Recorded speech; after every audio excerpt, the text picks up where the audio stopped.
네, 오늘은 사무엘상 24장 말씀인데 엔게디 광야에서의 이야기를 배경을 가지고 오늘은 다윗이 여호와의 기름 부음 받은 자를 죽이기를 거부한, 다시 말한다면 여호와의 기름 부음 받은 자를 끝까지 존중한 그런 모범에 대해서 얘기를 하고 있습니다. 장소는 이제 다윗이 도망쳤는데 엔게디 광야하고 그곳에는 게릴라전을 하기에 좋은, 그러니까 여러 굴들이 많고 숨을 데가 많은 그런 곳이라 뭐 군사들을 이끌고 찾아와도 이리저리 숨어 다니면 쉽게 잡을 수 없는 그런 곳이었습니다. 엔게디라는 곳은, 엔은 바로 우물을 얘기합니다. 우물. 그러니까 엔 학고레 하면은 부르짖는 자의 우물, 이렇게 말하듯이 엔게디 하면, 게디는 새끼 염소를 말하는 겁니다. 그러니까 새끼 염소의 우물. 그러니까 양을 물먹이던 우물이 있는 그런 광야다라고 이해를 하시면 좋겠어요. 사울이 거기에 다윗이 숨어 있다라는 전령의 사람들의 말을 듣고 군사 3,000명을 이끌고 다윗을 찾으러 옵니다. 그러니까 다윗을 잡아 죽이려고. 그러다가 뒤를 보러 굴에 들어갔다라고 했는데 원어로 보면 이제 발을 가리려 갔다라고 그렇게 표현을 하죠.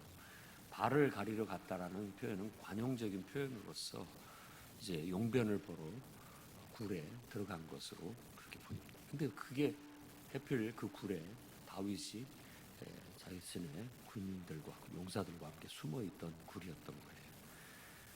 그러자 그 부하들은, 다윗의 부하들은, 야, 하나님께서 과연 다윗에게 원수를 죽일 수 있는 기회를 주셨다, 이제 마음껏 취하십시오 라고 말했지만 다윗이 그를 죽이기를 달가워하지 않았고 사울의 겉옷자락을, 뭐 용변을 볼 때 겉옷을 벗어놓고 아마 봤으리라 생각을 합니다. 그러니까 그 겉옷자락을 원래 자르고 사라졌습니다.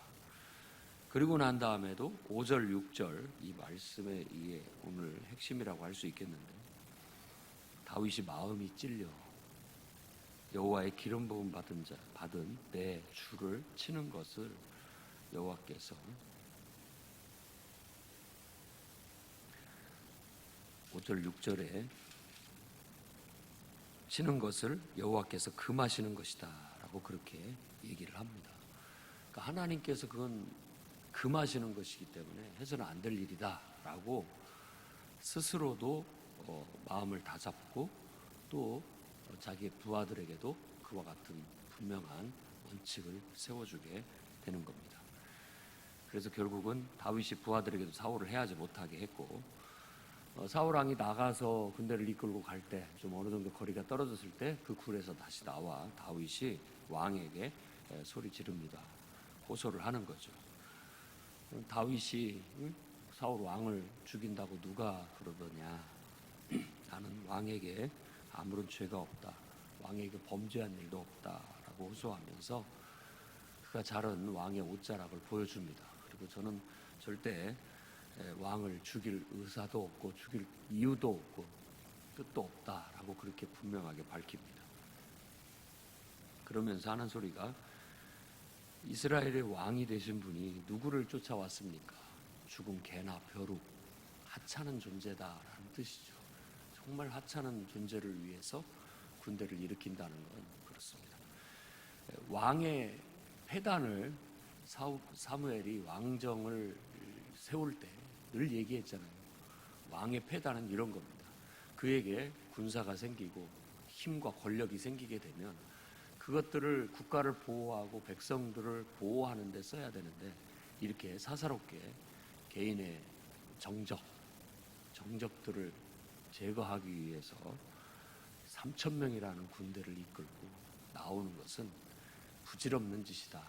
죽은 개나 벼룩을 잡고자 하는 그런 아무짝에 쓸모없는 군사 행동이고 또 권력 낭비고 남용이라고 이렇게 말하고 있는 겁니다. 그래서 우리들도 하나님께서 우리에게 주신 힘이 있고 또 우리에게 주신 어떤 세력들이 있다면 그것을 과연 왜 주셨을까?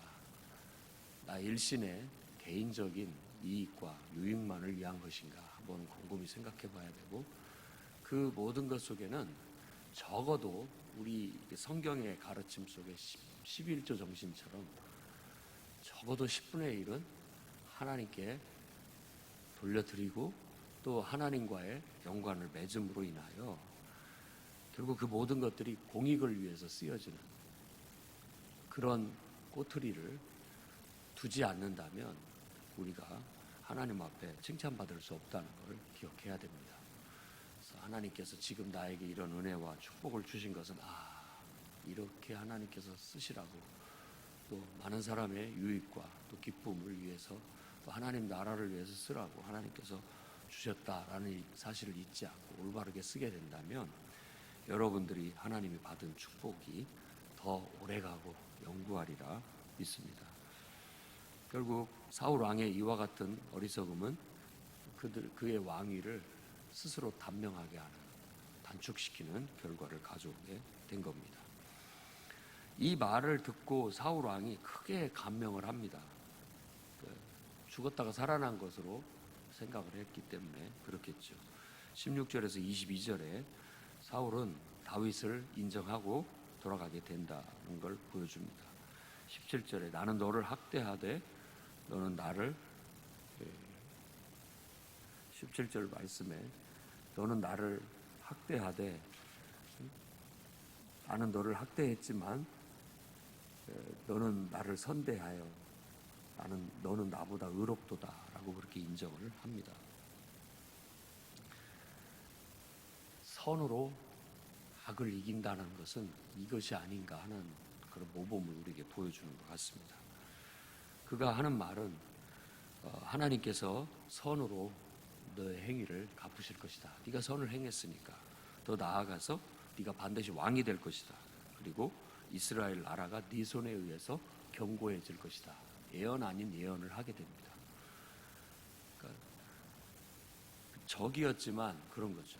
그러니까 다윗 왕이 먼저 기름 부음 받은 사울 왕을 자기를 죽이려고 함에도 불구하고 존중하고 나아갔을 때 사울 왕도 죽이려고 막 씩씩거리고 왔다가도 자신을 반성하고 축복하고 돌아간다라는 그런 얘기입니다. 이게 바로 선으로 악을 이기는 것이 아니고 무엇이겠습니까? 다윗은 사울 왕에 대해서 함부로 말하지 않습니다. 우리가 뽑은, 우리 손으로 뽑은, 국민들이 뽑은 대통령이나 지도자들 조금만 잘못하면 이것들 저것들 함부로 욕하고 또 이렇게 멸시하듯이 조롱하듯이 말하는 것은 그렇게 썩 좋은 태도인 것 같지는 않습니다.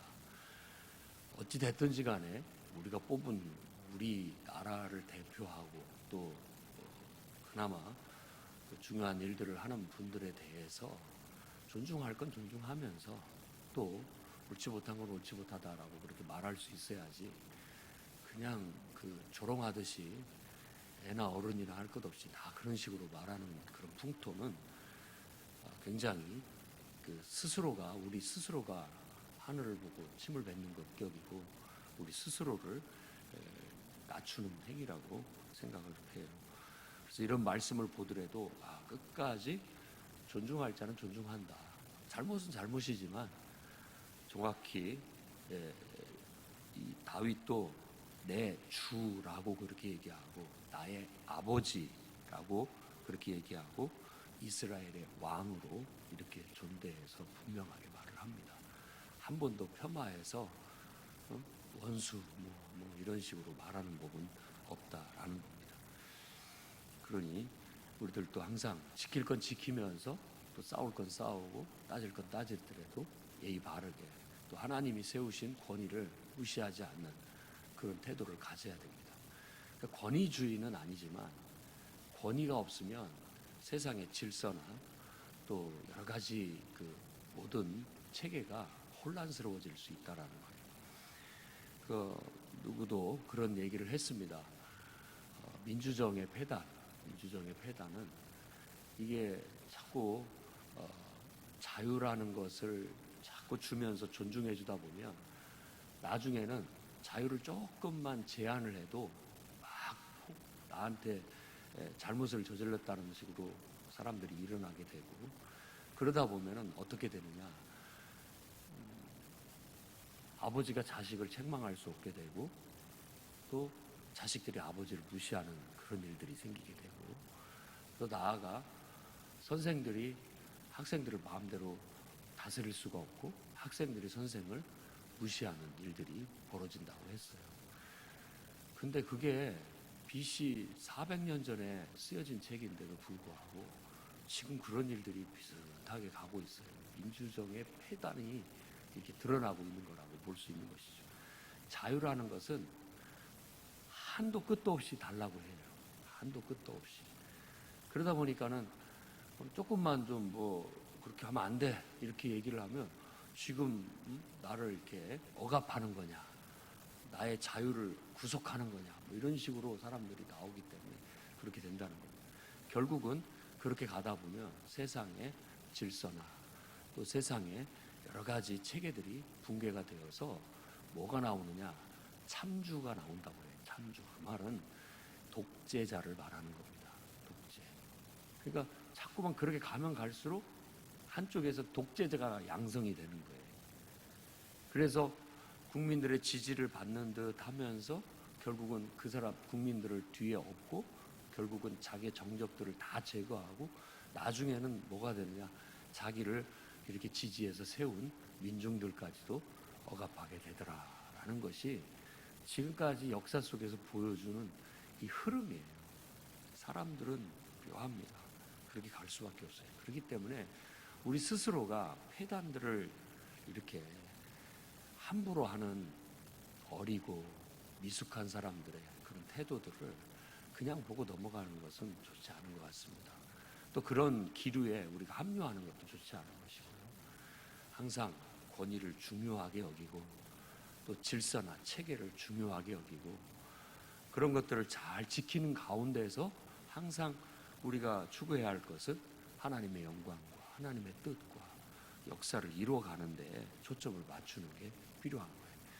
다윗도 그의 인생이 얼마나 고달픕니까? 도망다니는 인생이 쉽지 않았죠. 그럼에도 불구하고 자기 눈앞에 적을, 자기를 괴롭히는 이 원흉을 제거할 수 있는 기회가 왔음에도 불구하고 그가 하나님 때문에, 하나님이 세우신 기름 부음 받은 자를 내가 어떻게 손을 대느냐 라는 그런 신앙 때문에 그의 권위를 존중해주고 또 그의 생명을 건드리지 않았다라는 것은 귀감이 될 만한 일이었고, 또 두고두고 그 부하들에게도 이것이 모범이 돼서 자기가 왕이 됐을 때에도 기름 부어 세운 왕을 신하들이 존중하는 그런 하나의 또한 모범이 될 수 있었다는 걸 기억을 해야 되겠습니다. 사울 왕은 그를 인정하고 그가 왕이 될 것이고 그가 왕이 되면 이 나라가 견고해질 것이라는 것을 얘기하고 네가 왕이 되거든 내 후손들을 멸하지 않는다고 맹세해라 하고 돌아갔어요. 그러니까 물러나야 할 때 물러나지 않았을 때 이 뒤안길이 이 사울 왕이 지금 보이는 여러 가지 추태들로 나타나고 있는 것을 알 수 있습니다. 정확히 승복하고 딱 물러나면 권위가 있습니다.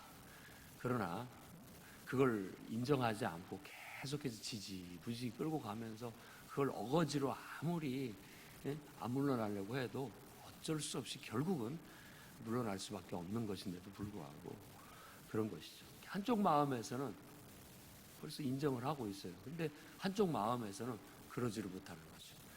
다윗 왕은 그 두 마음 속에서 하나님을 믿는 믿음 안에서 자기 생각을 이겼다고 한다면 사울 왕은 또 한 면의 이 인간적인 요소와 또 이런 하나님의 뜻과 이 속에서 늘 항상 자기 생각이 그 하나님의 뜻을 이겨버림으로 인하여 하나님의 뜻에 순종하지 못하는 그런 연약함을 보이는 것으로 볼 수 있습니다.